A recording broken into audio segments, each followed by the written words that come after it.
Wuthering has finally released the version 3.6, and this 3.6 first version comes with a new character which is a Qingxiao, and also alongside with her rerun character which is having her first rerun, which is the Dania. Now Dania and also the Qingxiao is somewhat of a dedicated partner which I'm going to talk about next, but before going through that, she does have a similar playstyle from our Zenlethon Zero, which is also considered as a white hunter, Ye Shunguang. If you haven't even heard about her name, you can totally check it out on the YouTube and also Google.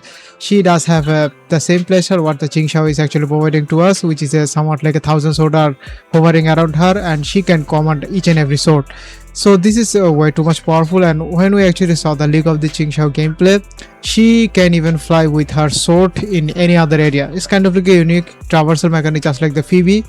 What Phoebe does whenever you are actually jumping, double jump and charge your basic attack, you are going to cover your some certain distance without having that much of a problem, and you can totally doing it for a certain quite few of time. Aside from her traversal mechanics, her damage is somewhat of a very goated. When we saw in the beta testing, people are thinking that she is going to be the next powerful character, but before pulling her, you have to keep in mind that our next character is going to be the Asin, or you can say a fox girl, which is considered as a sentinel character. She's not some normal of a sentinel character such as the Amath and also our Jinshi. They already got the power of blessing from the sentinels, but for a actual fully playable sentinel we haven't even got it, and which is our first character, which is the Asin, upcoming next one. So you have to keep it in mind before just going through all of the pool for her. Anyway, in this tier list I'm going to see that where she's actually belong, and she's actually the one of the like a top tier DPS character in the midst of the Hyuki and also the Amath, some other characters as well as. Anyway, the tier list that I'm going to choose for this video section is going to be the Python.gg. Most of the people consider as reliable or most popular site to make a tier list for the Wuthering West, but when they actually provide some initial feedback for a certain character or initial rating for a certain character, it creates a controversy between the community. Not only Wuthering West, some other games too, because they do not only cover the Wuthering West, they also cover some other 13 popular games, especially all the However's game such as Genshin Impact, HSR, and also the Zenlethon Zero actively playing and also actively making tier list each and every time. But for Genshin Impact, it has been added very recently. Now, don't take this tier list as a seriously, take it as a grain of salt and somewhat of a see it as a kind of like initial value that how this character can even perform up to the work. Besides, they do actually provide a details review towards the certain characters. If you see a certain character at tier 0, don't totally indulge by that situation, because most of the times these tier 0 are going to be based around on her performance in the current version or respective version. Of course, whenever a character release, the game developer try to shield that character to sell more towards the player base, and also some of the buff in the endgame mode are going to be gated towards that new character. So you have to keep it in mind. When you are going to see the review, you have to choose it that should you even pull for that character or not. And without further ado, let's start the video. Anyway, this game actually provide you two types of endgame mode, Tower of Adversity and Wuthering West. I already mentioned some other videos that Wuthering West is based on the AoE targets check. Tower of Adversity is mixed between the AoE and also single target. And let's see why she's actually belong for our Apex tier 0. Damn, she considered as a tier 0 character, but for the only Tower of Adversity. But when it comes to Wuthering West, which is a AoE target content, she doesn't even have any of this like a value. Well, how am I going to put it? When the Amath was released, she was also having this types of issue what the Qingxiao is actually having, which is the not even considered as a tier 0 character in the Wuthering West. But for the Qingxiao, in her first initial release, she's also having the same issue of the Amath. But for her having these types of reason, I already saw some controversy around her into the gacha community, especially Wuthering West community, that she's not even outputting some massive damage for what your Hyuki, Amath, and also the Sigrika, and also our recent young Shualing can even provide you. So people are considering her she's one of like a dog shit character, but since I haven't even played her and also haven't even see her review on this tier list section, I cannot even make the decisions yet. But for her release, she is our second Tunistan character after the Luke cutscene. So if you're one of those like a female enjoyer rather than a male enjoyer, I guess having this Qingxiao is can even fulfill your Tunistan. And running alongside with the Dania is also actually kind of like quite surprising, since Dania does have a both or two types of playstyle, which is can even provide you a Tunistan huge amount of damage bonus buff.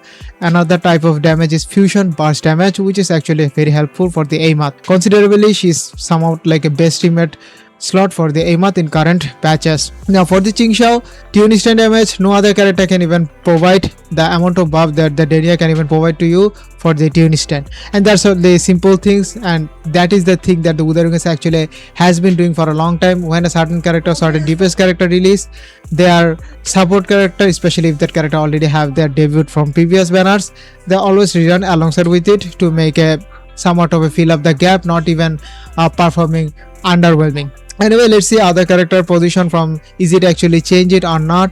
All the character already remain to the previous position, nothing has been changed, but one thing is already been added, which is the eye icon for the Luke Hudson. Of course, since we got a new shiny toy from the tune instant damage mechanics, I guess Luke Hudson cannot even have the chance to being a top tier character. Of course, this guy is way too much harder to play. If you really like to do the combo with some other stuffs, I guess this guy can even have the ability to do that, but most of the times you have to be way too much cautious before just going through some other stuffs. Anyway, for the Qingxiao, she does also have a way too much easy playstyle compared to the Luke Hudson, but the damage output according to the community is not even expected level from our top Juggernaut teams such as the Amath and also Hyuki. Amath is also considerable, almost 6 or 7 months old character for the Hyuki. She is our 2nd anniversary character and also relatively new. And having these two top Juggernaut or top powerhouse, we also get another top powerhouse, which is a Yang Shualing. Yes, Yang Shualing is top tier for the Tower of Adversity, despite me having no dedicated support character. What I'm trying to say here is Wuthering has been doing this type of thing for a long time, which is releasing a dedicated support character for certain team comps. For a reason, if I just give you an example, Amath can even have a 2 types of playstyle, which is a Daria Fusion Burst damage, and another playstyle is a Lina and also Morning combo, which is a Tune Break damage. So for her to make her highest perform, you have to have these two both teams, otherwise your Amath is going to be the dog shit to the core. For Hyuki, if you do have a Lina and also the Chisa, which is a negative status character, also going to helpful for your Hyuki, then I guess your Hyuki can even output what she is actually meant to be. But without it, I guess you don't even have any chance to output what Hyuki is actually been specialized about.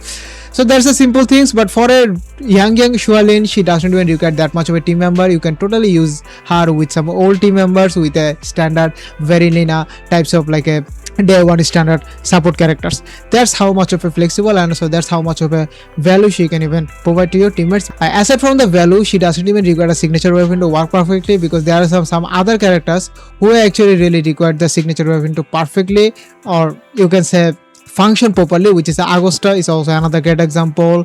Another character such as where she's way too much down, I cannot even find it. Yes, Cantarola is also one of those characters. Frolova, oh my god, I guess pulling for Frolova would be your first choice to have, since she is even to this day considered as a tier 0.5. I already saw so many characters goes down to 1, 2, 3, 4, 5, especially the Camellia was also considered as a feature proof character, but after some patches later she is not even that much of a popular. But being a Frolova anti-hero types of things, oh my god, she is totally shattering the records. This types of character who is actually going to be Matter 11 for the most of the times is the first choice that you have to do if you are a F2A player. Anyway, I just really have all of those unnecessary things. Let's see what the review section already telling us for the Qingxiao. Okay, let's move to the pros. But before going through the pros and cons, her pros is only 3 points, but for her cons, it is more than 3 points, which is 4 points. Oh my god, I guess she is not even a masterful character such as Hyuki and also Amath and also our Yang Shualin. Okay, for our first pros, which is going to be the high single target damage output up to the par with the rest of the modern 3x characters. 3x character that they are actually trying to mention, which is the Amath, Hyuki, Sigirika is also one of those, Luke Hudson is also one of those characters. But for a single target specialist, I guess that is the reason why she doesn't even have a good perform value for the Wuthering West, which is only going to be the very much of a DPS check for your AoE types of characters. Since she is a single target, I guess she doesn't even have any value towards it, but most of the times some skillful player can actually pull back to the value just by having the sheer amount of brute force. Okay, let's move to the next one. Next one is going to be has the ability to chase down airborne enemies with a relatively easy rotation, can stay consistent across the boss encounters. There are some other enemies in this game who actually most of the times, if you don't even do the parry perfectly, they will be in a airborne, and if you don't even have a character who can even fly or some high jump things, if your attack does not even reach towards the enemy, then in that time you are already stalling. time by the enemies taunt, and you cannot even clear the end game mode. So having these types of like a airborne ability, you are actually having a huge amount of time saving to clear any of this like end game mode. Okay, let's move to the next one. Next one is going to be the easiest DPS rotation in the game history. Just hold left click for the majority of the time. The rotation practically completes itself. Which I already mentioned before is that she is the most easiest rotation that you could ever do. All she does, holding her left click, can even just clear the end game mode without having any kind of problem. Okay, let's move to the cons. For her first cons, which is going to be the one of the most restricted modern characters when it comes to the team building, needs either Denia plus Morny especially, or Linai, a strong PM support, otherwise will fall behind significantly compared to all modern DPS character in the game. The thing that they actually try to mention is that it is also the similar problem has been happening for our Luke Hersin, which is our first Tunistan character. So since Tunistan is not even overly flourished in between the games, since we don't even have that much of a character, I guess he does have a restricted playstyle, especially for a two types of playstyle, Denia and also the Morny. Morny is a tune-based character, and but for the Tunistan, Denia is also one of those like a support character. What we have currently right now, we don't know what actually future holds, but currently if you don't even have these two team options, I guess you are not even going to play her with her full potential.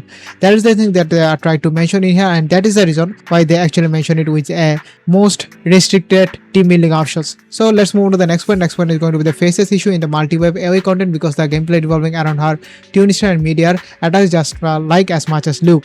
So as I already mentioned before, she is a similar as a Luke, and also second is Tunistan character into this game, since she is also a single target character according to the pros first point. I guess having the multi-web in a AoE content, especially the Wuthering West, she is not going to be give the value as much as the Frolova, who is actually specialist towards the Tower of Adversity and mostly in a Wuthering West as well as. Let's move to the next one. Next point is going to be the low sequence value compared to the modern standards. Sequence nodes gives lower increase than ever Carlotta and Lucy across the board. I don't know what they actually try to mean here, especially is she actually not even have a value if she does have a multiple sequence or multiple constellation. If she does not, then how is it actually put into a cons? It should be put into a pros where she doesn't even require that much of a constellation to work perfectly or somewhat of a power to some other characters. So she is basically a balanced character, but if these balance are already been spread to the across some other characters such as Amath and Hyuki, I guess it could be kind of like a best F2P options that you could ever had, since the game is actually releasing top tier character who actually setting the bar for a DPS classes to make it up to the mark. Then I guess she doesn't even have the value in front of those characters such as the Hyuki and also Amath. Okay, let's move to the last one. Last one is going to be the here at Wuthering West. We strive to deliver an interactive gameplay experience to all players. The quote unquote they actually mention in here is that kind of like taunting to the player base or taunting to the developer is that we are only going to be somewhat like a interactive, especially hack and slash, and also somewhat of a gunning material to pull back some degenerate players. Okay, that's all for this like a review. All I wanted to say is that she's a balanced character and you can consider her as a bait banner before our Heiselins. But there was also a bait banners before our Amath, which is the Sigrika. But Sigrika currently right now holding the one of those like a top tier position, just like the Frolova. If you does have a Sigrika and also Julian with her, which is a best teammate for her, then I guess you can complete any of those like end game mode with a Tower of Adversity and also the Wuthering West having any kind of problem. That's how much of power she is actually holding onto her kit. She's not even a bait character, but when it comes to a bait character before the actual of a powerful character, I guess Qingxiao can be considered one of them, but we don't know what actually future holds. If some other character who actually comes off and also make her powerful to the core, I guess she might even have a chance to be shine into the top of the top meta. But currently the container actually sharing towards the area and also other stuff, especially single target, she might even have a value some here and there to be relevant into the meta. Okay, let's see to the gameplay and also teammate selection. As they already mentioned before, the cons, she does have two types of teammate, which is a Linai and also which is a Daria and also the Morny team, and another team is going to be the Linai and Morny. Why they actually mention these types of things, as I already mentioned before, Tunistan is a relatively new. We don't even have that much of a team member into this game currently right now, as much as the Amath. Amath is a way too much flexible characters, but if you don't even have a dedicated character such as the Linai and also Morny, I guess playing with Amath with the other options, of course you are going to deal the damage, but it won't be that much what you could get Linai and also the Morny. But for this character case, since she actually revolving around the Tunistan, if any of those like a team member cannot even provide a Tunistan damage buff, I guess she doesn't even have any value towards your team, and the damage that you are going to see that is not going to be quite impressive as well as. So that's all for this like a team building or one of those like a best teammate sections. And I guess there is nothing to be discussed about her. So she is actually relatively considered as a tier 0 character, but after upcoming next patches, if they don't even release any of these like a 2 instant characters such as the Denia by herself, I guess she won't be make these types of position. She will be considered as a tier 0.5 in the initial phase, but after that she will be put under around like a 1.5 or tier 1. If you do have a planning to pull for her, all I wanted to say is that if you are a sentinel lover or a meta character, wait for her to drop off and also see that how she's actually perform. Is she actually going to be the top tier or not? Of course, he is a fully sentinel character that you are going to have in this game for the first time, and of course she's going to be the best of the best. So save up your pool. But if you are one of those like goon character who actually loves her whole over body or aesthetics, who am I to judge you? Just jerk your meat and pull for her onto your screens. That's all for this like a video. Hope to see you again. Peace.